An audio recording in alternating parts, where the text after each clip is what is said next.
महाराष्ट्रातील छत्रपती संभाजीनगर जिल्ह्यातील दौलताबाद गावात दौलताबाद किल्ला आहे.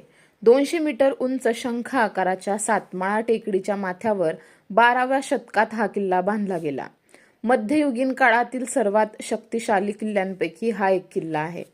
देवगिरी हा असा किल्ला आहे जो कधीही कुणालाही युद्धात जिंकता आला नाही. जिंकता आला म्हणजे फक्त कुणाच्या तरी फितुरीने किंवा विश्वासघाताने जिंकता आला.